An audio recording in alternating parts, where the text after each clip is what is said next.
mí me llamó mucho la atención, digo, no es nuevo, pero me llamó la atención pues el discurso de víspera del arranque de las campañas de esta fase definitoria del proceso electoral. Pero yo comenzaría preguntándote, Lorenzo, ¿tú estás amedrentado? No, yo no estoy amedrentado. Hay quien nos quiere amedrentar, a nosotros en lo individual y al INE. ¿Y quiénes están amedrentados en el INE? Hay quien intenta amedrentar. No, yo dije que hay quien quiere amedrentar al INE, pero con este consejo, con estos consejeras y consejeros, con este servicio profesional electoral, con esta estructura administrativa y con el respaldo de millones y millones de ciudadanos que hacen del INE la institución pública con mayor credibilidad, con mayor credibilidad del país, el INE no está amedrentado. Hay quien quiere amedrentar. De ahí los discursos, por ejemplo, los discursos estos que sí son, tú me dirás, inéditos. Hay quien dice que hay que matar al INE, hay quien dice que hay que exterminar al INE, hay quien que dice que hay que extirpar al... Bueno, eso es amedrentar, pero el INE no se deja amedrentar. Pero si no se dejan amedrentar, si nadie está amedrentado, ¿qué sentido tiene decir que hay una estrategia de amedrentamiento? Porque la hay, Álvaro, tú me dirás si no.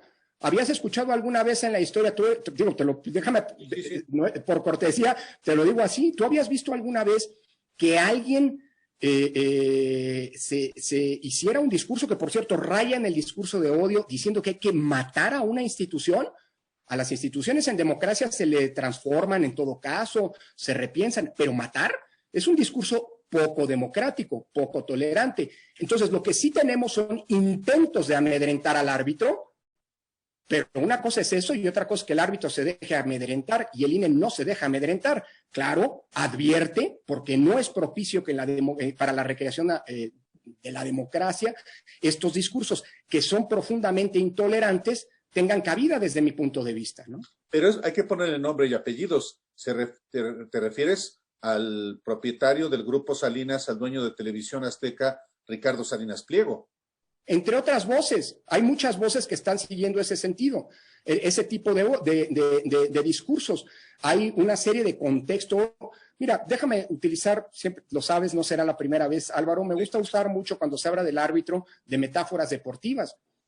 Al árbitro siempre se le busca generar un contexto de exigencia, se le grita, se le chifla, se le descalifica a priori. Eso es normal, no es la primera vez ni que ocurre, ni será la última probablemente.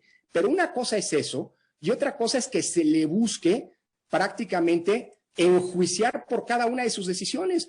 Cuando existe una vía institucional franca, abierta, pues que se ha recurrido a lo largo del tiempo para que quien no esté conforme con las decisiones del árbitro, pues vaya y recurra. Nuestro VAR, para decirlo de alguna manera, es el Tribunal Electoral, en donde se mide la legalidad y la constitucionalidad de las decisiones del INE. Pero una cosa es esa, y otra es un discurso en donde cuando no te gusta alguna decisión, porque se te aplicó la ley, y hay también concesionarios, a los concesionarios se les aplica la ley desde hace 15 años, y hay quien no le gusta, hay quien ha sostenido el discurso de que lo que hace la Constitución es robarle, bueno, ni siquiera se atreven a decir la Constitución, dicen que es el INE el que le roba tiempo, cuando el tiempo de las concesiones es esto, una concesión, porque la propiedad es de la nación. Entonces se utiliza para ciertos fines, ¿no? Y el que tiene que aplicar y vigilar ese cumplimiento es el INE. Una cosa es eso, y que no estén de acuerdo, otra cosa es construir un discurso que es muy semejante a los discursos autoritarios, a los discursos de regímenes totalitarios, como para empezar a hablar de matar instituciones, de erradicar instituciones cuando no te gustan sus decisiones. Más todavía cuando hay una vía franca para poder impugnar pues el sentido de las mismas si no estás conforme, ¿no? Consejero, lo ha dicho Ricardo Salinas Pliego personalmente después de lo que escribió. ¿Lo ha expresado directamente con usted? No, yo hablo con muchos actores políticos, ellos son sujetos regulados del INE, no hay que olvidarlo, y una cosa es que pues sean sujetos regulados y otra cosa es que no existe una comunicación franca y respetuosa. Del lado del INE siempre va a haber una comunicación franca y respetuosa. El INE como árbitro de la contienda, como responsable de vigilar el cumplimiento de la Constitución en lo que hace al modelo de comunicación política y también de vigilar pues, que los distintos actores sociales, los grupos económicos, etcétera, cumplan con lo que dice la Constitución, por ejemplo, en materia de financiamiento también. El INE tiene una interlocución franca y abierta con múltiples actores. Una cosa es esa, otra cosa es que tengamos que hablar los titulares de las instituciones. Yo he hablado con muchos funcionarios de TV Azteca, de Televisa, de Imagen, de muchos medios de comunicación, no solamente en entrevistas, sino pues, porque parte del trabajo del árbitro es una comunicación fluida. Eso no tiene nada que ver con la severidad y con la precisión con la que se aplican las normas. Pero esa comunicación, por ejemplo, la Dirección de Prerrogativas y Partidos Políticos del INE tiene una comunicación cotidiana, pues tenemos que estarles mandando las pautas que tienen que transmitir y demás. Y entre más, digamos, fluida sea la comunicación, mejor el cumplimiento de la ley. Y hay que decirlo, es un cumplimiento altísimo, cerca del 99% de la pauta que ordena el INE se transmite. Igual, por cierto, Álvaro, que con funcionarios del gobierno federal, con funcionarios de los gobiernos locales, con funcionarios hasta de la presidencia de la República. Hay una comunicación fluida, así debe de ser. Una cosa es esa y otra cosa es que nos olvidemos que somos autoridad en nuestro ámbito de competencia, ¿no? Con Ricardo Salinas Pliego, ¿cuánto hace que hablaste?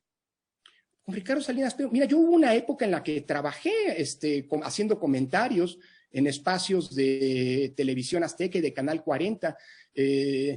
Durante varios años hice varios comentarios, por no hablar de que he sido incluso invitado pues, en numerosas ocasiones en canales de comunicación. En este contexto, no, porque no creo que haya nada de qué hablar, ¿no? Cuando las posiciones son así, pues son las que son, ¿no? Pero con mucho gusto estoy dispuesto a reunirme con él y con quien sea, ¿eh? Mi trabajo es hablar, platicar, explicar y aplicar la ley. Correcto. Consejero, buenas tardes. Por otra parte, están los llamados que provienen de Morena. Lo han llamado traidor. Y ustedes mismos desde el INE han respondido y han advertido sobre estos señalamientos que provienen del partido en el gobierno. Consejero, ¿no considera que estas diferencias entre Morena y el INE pueden tomar un protagonismo que vaya más de lo necesario y que impacte en el proceso electoral? Es que, Obed, desde mi punto de vista, quien tiene diferencias es un partido. El INE no es interlocutor por mucho que los actores políticos lo quieran colocar como tal. El INE es el árbitro. Y como árbitro de la contienda política, el INE está por encima de los actores políticos. Llámense funcionarios públicos, llámense líderes partidistas y demás. Eso no obsta para tener una comunicación fluida y permanente, ¿eh? Con Mario Delgado, igual que con el resto de las presidencias de los partidos políticos, nos hablamos, nos reunimos, tenemos comunicación permanente, pero pues malo sería no tenerla. Una cosa es ser árbitro y otra cosa es no tener esta comunicación para atender puentes y para poder atender preocupaciones, ¿no? Ahora acaban de registrar candidaturas, el INE acaba de aprobar el registro de miles y miles de candidaturas. Y los partidos políticos, bueno, presentaron esas candidaturas, no siempre con expedientes completos y demás. Entonces el INE tiene que tener una comunicación, pues para ser un facilitador de que la ley se cumpla. Dicho eso, no hay que olvidarse de una cosa. Cuando hay una decisión que no le gusta a un actor político, a un partido político, tiene una vía franca para poder impugnarla. Es la vía del Tribunal Electoral.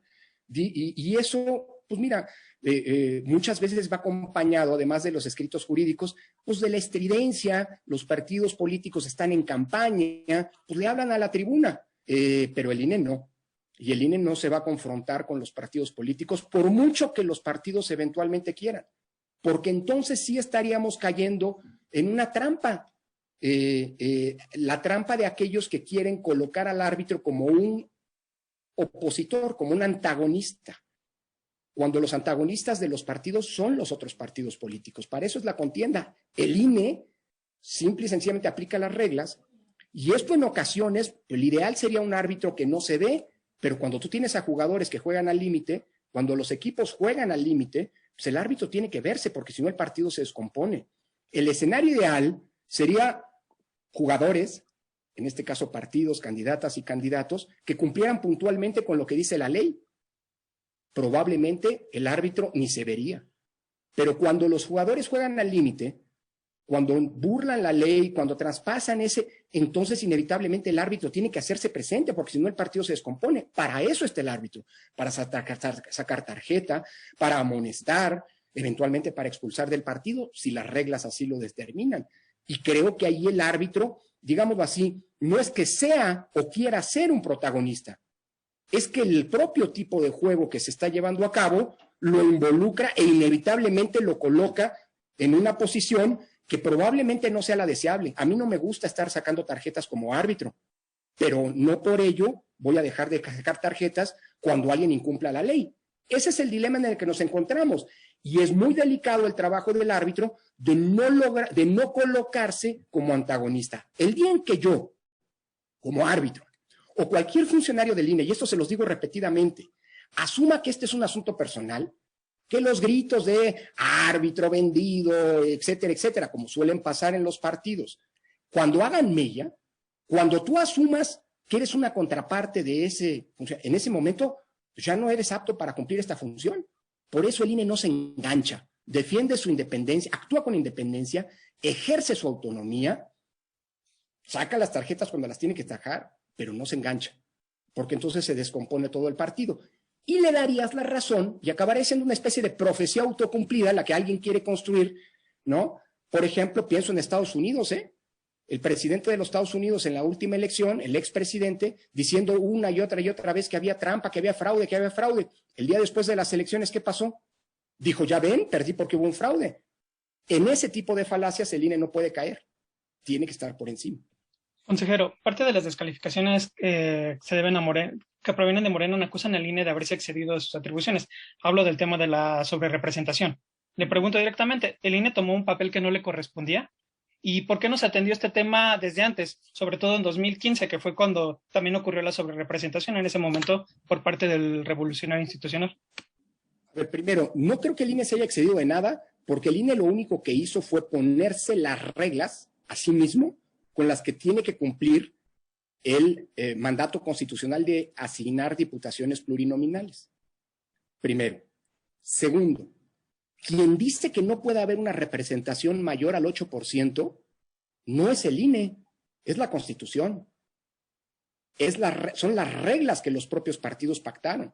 Por cierto, la izquierda, a veces se olvida, la izquierda cuando se discutió la reforma de 1996, y si no me creen, pues pregúntenle a Porfirio Muñoz Ledo, que era el presidente del partido de izquierda en aquel momento, y que empujó que el límite de sobrerepresentación fuera menor o igual a 0. La izquierda siempre ha tenido en su agenda política que la representación sea lo más proporcional posible, porque eso la vuelve más democrática. Dicho eso, eso está en la Constitución desde 1996, desde hace 25 años. El INE no inventó ninguna regla. La regla la puso la Constitución. ¿Qué es lo que sí hizo el INE? Establecer cuáles son los procedimientos con los que se va a asignar las diputaciones de representación proporcional para cumplir con ese límite que está en la Constitución desde hace un cuarto de siglo. ¿Por qué no se hizo antes? Porque este fue un problema que se fue evidenciando, nadie se había dado cuenta. En 2012 hubo un partido que tuvo un diputado de sobrerepresentación, un 0.02% del total de la Cámara de Diputados. 0.2%, perdonan, un diputado. Nadie se dio cuenta, nadie se percató del problema. Y cuando nos percatamos del problema, fue en 2015, cuando ya se estaba haciendo la asignación, no cuando se estaban haciendo las reglas, sino cuando estaba haciendo la asignación. Ahí nos comenzamos a dar cuenta, como país, que las coaliciones podían servir como una manera para, digámoslo así, burlar ese límite que dice la Constitución. Ahora, ¿por qué lo hicimos hasta ahora? Porque así nos lo planteamos en el calendario electoral de este año. Todo el proceso electoral tiene un calendario. En agosto de 2020, el INE aprobó su calendario para el proceso electoral 2020-2021. Y lo que se establecía es que antes de que se que se registraran las candidaturas, se iban a tomar las reglas de cómo se iba a hacer esta asignación en agosto próximo. Y así lo hicimos. Estas reglas las tomamos, sí, claro, sabiendo qué coaliciones ya se habían hecho, pero sin saber quiénes iban a ser sus candidatos y, consecuentemente, a quién podrían eventualmente imputársele, a qué partido deberían cargársele, y por supuesto mucho antes de las elecciones. Claro, los partidos, todos los partidos dicen que van a ganar las elecciones. Pues el partido en el gobierno dice que va a ganar las elecciones, los partidos de oposición dicen que va a ganar ellos, todo el mundo dice que va a ganar las elecciones. Ahora, lo importante era haber hecho refijado estas reglas antes, a ciegas, antes de que se supiera quién iban a beneficiar o quién no. Dicho lo anterior, los reclamos de un partido, de algún partido, pues me parece que lo único que evidencian, y no lo quiero creer, es que las coaliciones, que es un derecho, está en la ley de los partidos, se hacen para burlar la Constitución. Si alguien protesta porque las reglas que el INE puso, que se puso a sí mismo, no a los partidos, a sí mismo, no son para garantizar que se cumpla lo que diga la Constitución, si alguien se queja de eso, pues me parece que lo único que estaría evidenciando es que las coaliciones se usan para burlar lo que dice la Constitución. Eso me parece gravísimo.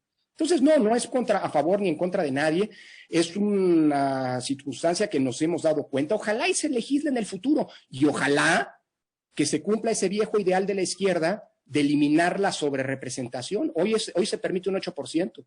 Creo que México sería un país mucho más democrático, mucho más, con una representación más democrática, si en el futuro se eliminara la posibilidad de la sobrerepresentación. Si tienes 40% de los votos, que tengas 40% de los diputados. Si tienes 50, que tengas 50. Si tienes 60% de los votos, que tengas 60% de las diputaciones. Eso sería lo ideal. Ojalá y la izquierda progresista pues lleve eso a la Constitución del futuro y en este sentido retome lo que se planteaba hace un cuarto de siglo. Ahora, ¿por qué en el 2015, si efectivamente se presentó ese problema, tú eres el único consejero que prevalece en el Consejo General del INE desde entonces, desde 2015? Somos 4. Siguen todavía 4. Sí, todavía en el INE, de los que hoy estamos, había 4 de los originalmente nombrados. Correcto. Todavía. Pero a ver, en 2015, ¿cuánto tuvo de sobrerepresentación el PRI? El PRI tuvo un 1.2%, arriba del 8%. Sí. Es decir, 1.7, corrijo. Fueron creo que 10 diputaciones, 10 diputaciones, algo por el estilo. En 2012 la sobrerepresentación fue de 0.2%. En el 2015 fue de 1.7. Ahí es cuando empezó ahora Pablo Gómez, cuando estábamos haciendo la asignación, ojo, no en las reglas, cuando estábamos en la asignación, dijo aquí hay un problema. Efectivamente, pero con esos diputados, 10 extra, fue que también el PRI, junto con el Verde, obtuvo la mayoría. Y en 2018 otro partido. Es decir, esa es una regla que con lo que ha sido vigente hasta ahorita ha beneficiado a unos y a otros. Creo que es un momento pertinente para que es una violación a la Constitución. Correcto. Que ya no ocurra, ¿no? Lorenzo, eres el consejero electoral que ya ha vivido 3 elecciones federales, bueno, 2 presidenciales y una intermedia para hablar con 3 presidentes diferentes. Llegaste en 2011. ¿Cómo se comportó Felipe Calderón respecto del INE, en ese momento todavía IFE? ¿Cómo se comportó Felipe Calderón como titular del Ejecutivo? Bueno, pues en un par de ocasiones el IFE determinó que había violado la Constitución y en una ocasión porque hizo un pronunciamiento en plenas campañas electorales a un periódico extranjero en donde claramente pues, hacía un intento de injerencia, digámoslo así, en las preferencias electorales en una ocasión, y luego en otra ocasión, en 2012, Calderón mandó una carta invitando a pagar impuestos para mejorar las condiciones económicas, las condiciones de las y los mexicanos, y el IFE en aquel momento le dijo en 2 ocasiones que había violado la Constitución. Más adelante con Peña también se le dijo una vez, te acordarás cuando se estaban difundiendo que cuando ocurría el apagón analógico, sí, se estaban distribuyendo como parte de programas sociales pantallas de televisión, y en otra ocasión se le dijo que la propaganda que estaban utilizando implicaba una violación por parte de la presidencia de las normas electorales. Si vuelve a ocurrir, pues, se sancionará en el mismo sentido, digo yo. O sea, y hasta hoy, ¿López Obrador ha violado la Constitución? Pues mira, ha habido algunas cautelares que se emitieron. El Tribunal Electoral ahora con el nuevo modelo es el que determina si se viola o no la Constitución, ya no es el INE, porque en el pasado el IFE era el que resolvía todos los procedimientos y determinaba si había sanción o no. Ahora el INE solo investiga y emite en su caso medidas cautelares, pero eso no quiere decir que haya violado o no la Constitución, sino establece que un funcionario público, sino simple y sencillamente que se suspenden los actos presuntamente violatorios de la Constitución hasta que no se resuelve el fondo. Y el que decide si hay o no una violación ahora es el Tribunal Electoral. Y ha pasado respecto del presidente que sí, que se ha planteado en un par de ocasiones, por ejemplo, la regla esta de que no se pueden, la acaba de resolver la Sala Superior, que en las conferencias mañaneras, por ejemplo, y en cualquier conferencia que haga cualquier titular del Ejecutivo local, ¿no?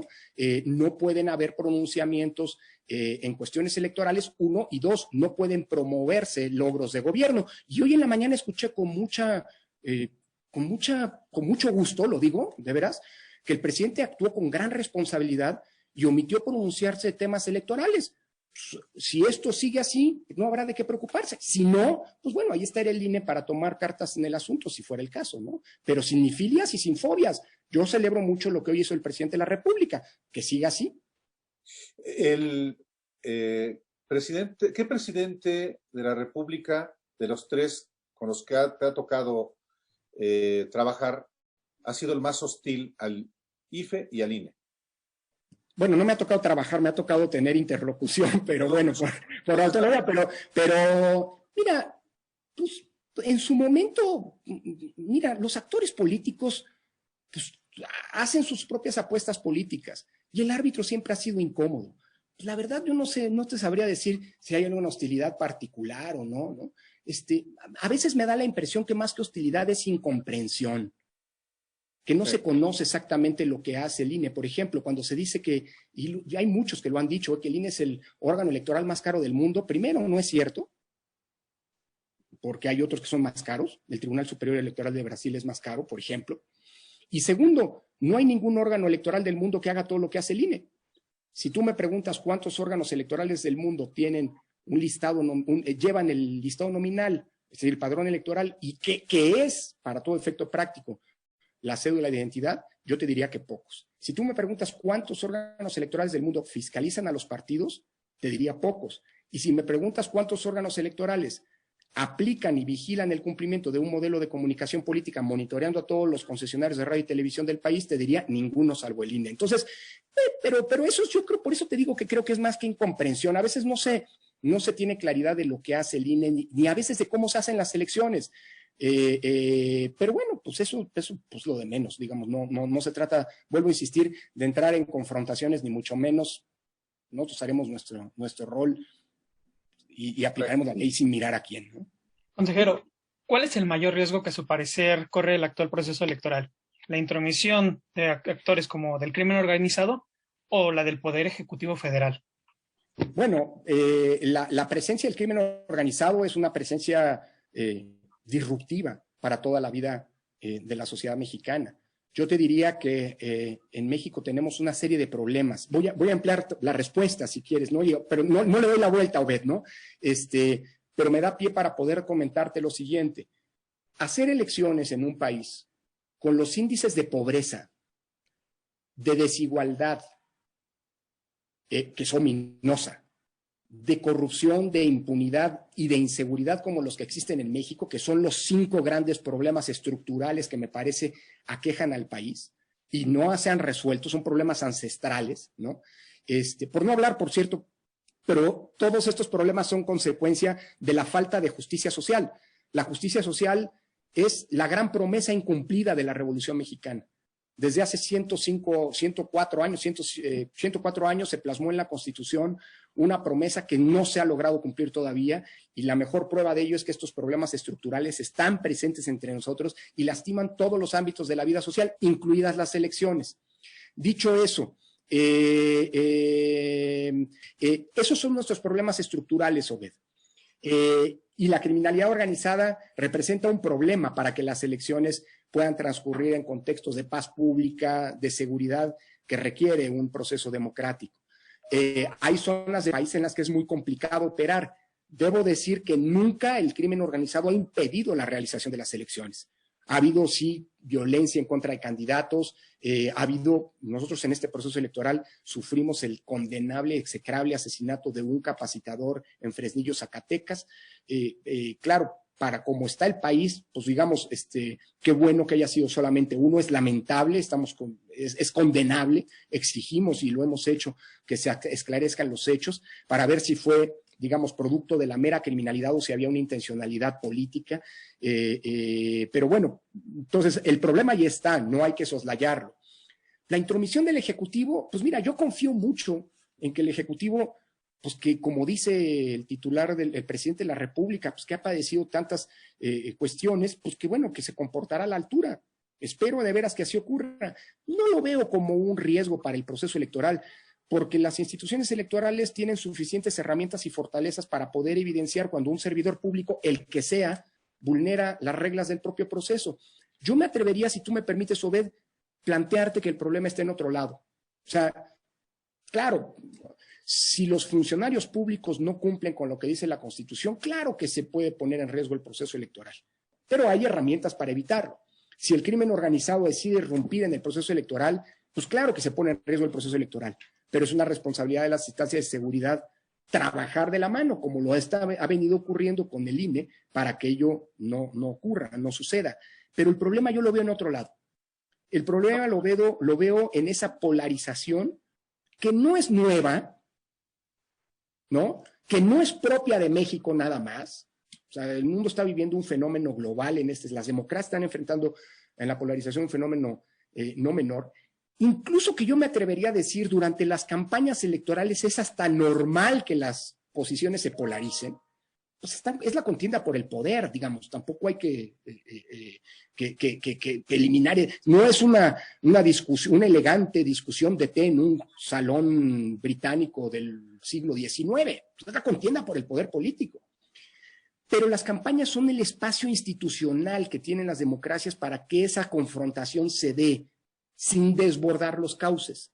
El problema que yo estoy viendo es que hoy esa polarización está siendo aderezada con una dosis de intolerancia, que ese sí es un valor democrático, probablemente es el valor antidemocrático por excelencia, que está colocando o llevando a la discusión pública a ver al que está enfrente de ti no como un adversario al que está legitimado para competir contra ti, con el que puedes no estar de acuerdo, pero que respetas, y al que hay una cierta serie, digamos, de deferencia, una legitimidad, un reconocimiento de legitimidad para jugar el juego, sino que la intolerancia está colocando el discurso político, en ver a los adversarios como enemigos, como personas que vale la pena matar o erradicar, y vuelvo a lo que decía hace un rato. Eso es lo que me preocupa más y ese es el principal riesgo que estamos viendo.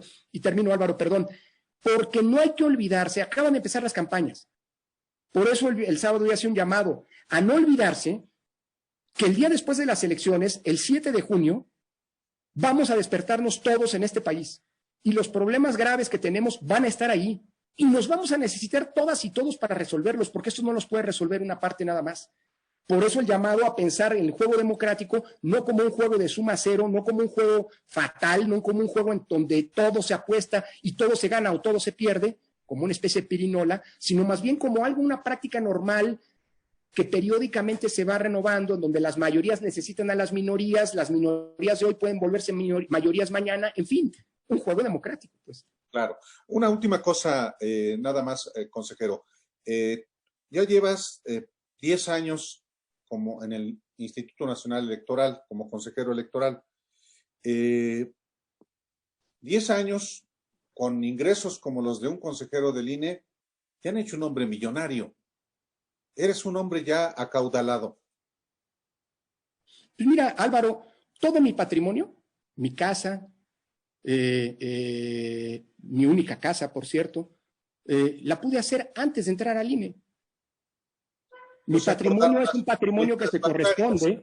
Y mira, y antes del INE, pues era un funcionario, un académico, un investigador de la universidad, que tuvo una productividad que me llevó a llegar al nivel 3 del SNI, que pues tenía además de actualmente con mis obligaciones académicas, pues tenía también participación importante en medios de comunicación, escribí en varios lados, participaba en varios comités académicos, algunos de ellos incluso remunerados, y eso me permitió un nivel de vida mediano, un nivel de vida que yo mantengo a pesar de que desde hace 10 años, y ya que lo mencionas, pues no ha habido ni un solo incremento. Es más, si tú ves, porque afortunadamente en el INE, el INE en este sentido es la institución más transparente del Estado mexicano, así, no hay otro estado, no hay otro órgano del Estado mexicano, ni del gobierno, ni de otros poderes, ni de otros órganos autónomos, en donde puedas saber con tanta claridad cuánto gana un funcionario del INE. Dicho eso, hace 10 años ganaba más, no en términos reales, de lo que se gana hoy. ¿Era mucho? Yo creo que sí. Y creo que la política que hemos seguido de no aumento es pertinente. Dicho lo cual, hay una discusión abierta. En la Cámara de Diputados se ha violado la ley. La Suprema Corte de Justicia les ordenó hacer un cálculo respecto de las remuneraciones de los funcionarios públicos que no han hecho. Hay un dilema. ¿Cuánto tiene que ganar un funcionario público? Eso lo va a decidir el Poder Judicial. Para mí es un asunto cerrado. Pero eres un hombre acaudalado, 2 millones de pesos anuales por lo menos, por 10 años son 20 millones de pesos. No está mal para ser un académico millonario. Pues mira, en 20 años hay muchos periodistas que han ganado mucho más que yo, y eso no tiene nada de malo. Es más, te digo una cosa, ve a ver, Álvaro, ve a ver las remuneraciones de muchos funcionarios públicos actuales. Y ganan muchísimo más, incluso con ingresos privados, y yo creo que una buena pregunta es si un funcionario público debe tener ingresos privados. Yo no puedo tener ingresos privados. Soy de los funcionarios a los que la Constitución le prohíbe tener cualquier otro ingreso. Sigo dando clases en la UNAM, es mi alma mater. No he dejado de dar clases un solo día en la universidad, un semestre, corrijo. Dos semestres, corrijo. En 2012 uno y en 2015. Pero en 2018 no dejé de dar clases. En 2021 hoy estoy dando mis clases y, por supuesto, sin cobrar. Sigo publicando, sigo dando conferencias, sigo participando en diplomados de universidades públicas sin cobrar. Eso está bien, no necesito hacerlo y además lo prohíbe la Constitución, pero hay muchos funcionarios públicos que tienen ingresos millonarios por la vía privada. Es más, hay funcionarios que hasta dan asesorías. Pues sí, pero como prohíbe la Constitución, ganan más que el presidente y los... Hay muchos que ganan más que el presidente, ¿eh? Muchos. Ve a ver las declaraciones patrimoniales. Ustedes, gracias al periodismo independiente como ustedes, se ha evidenciado eso. Perfectísimo. Gracias, Lorenzo.